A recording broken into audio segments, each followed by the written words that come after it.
Kerajaan berusaha untuk menaikkan sedikit gaji penjawat awam menerusi belanjawan madani kedua yang akan dibentangkan di Parlimen Oktober ini, kata Perdana Menteri Datuk Seri Anwar Ibrahim.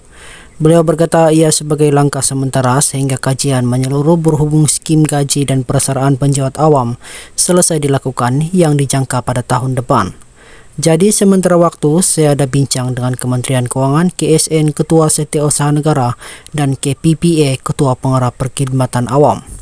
Saya kata kalau begitu sementara kajian ditingkatkan, saya cuba dalam belanjawan madani bulan Oktober ini kita cuba naikkan dulu sedikit gaji penjawat awam sementara kita buat kajian menyeluruh yang boleh siap tahun depan, katanya semasa berucap di program tinjauan mesra pelancongan dan perasmian Geopark Discovery Center di Langkawi hari ini.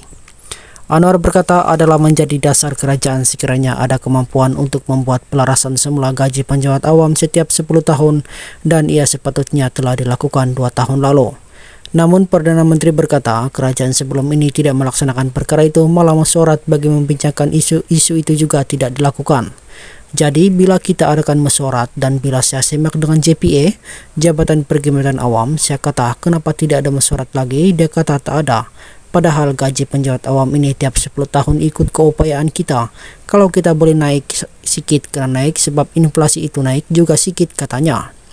Anwar berkata hasil mesyuarat bersama KSN, Ketua Setiausaha Perbandaraan, KSP dan KPPA perkara itu kemudian telah diteliti semula.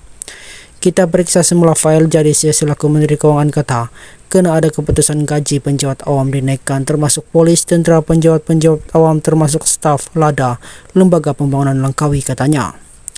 Pada 13 Julai lalu, Perdana Menteri memaklumkan skim gaji penjawat awam akan disaran dinaikkan secara berperingkat berdasarkan keupayaan ekonomi negara. Dengan cadangan itu akan dikemuka dalam mesyuarat bersama KSN Tan Sri Muhammad Zuki Ali dan KPPA Datuk Dr. Zulkifli Muhammad.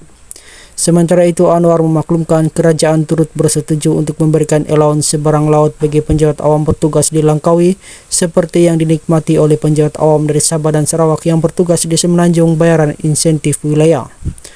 Ada juga cadangan, dia kata, orang di Pulau Tuba sakit nak mai ke Langkawi macam mana.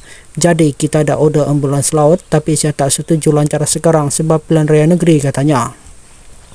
Menyantut mengenai Langkawi, Anwar yang juga Menteri Kewangan berkata dalam usaha menjadikan Pulau Peranginan itu pusat membangun semua jabatan kerajaan dan syarikat pelaburan berkaitan kerajaan JLIC perlu diseleras bagi menjalankan program-program tertentu. Makna tiap syarikat kerajaan yang besar, TNB, ke sana mesti berhati dan ada rancangan untuk mengangkat kedudukan Langkawi untuk menarik pelancong, katanya. Bagi kaki tangan swasta di negara ini pula, Anwar berkata kerajaan sudah di peringkat akhir kajian untuk menyediakan peruntukan kewangan bagi membantu kenaikan gaji pekerja di sektor itu. Bagaimana dengan pekerja lain seperti kaki tangan hotel, syarikat dan kilang, sedangkan penjawat awam kita naik gaji, maka saya minta Kementerian Ekonomi siapkan kertas kajian, ada tak negara guna duit kerajaan tolong gaji swasta. Rupanya ada, tak mudah laksana dalam keadaan ekonomi sekarang, tapi susah macam mana pun masalah dihadapi rakyat kena ada perubahan, katanya.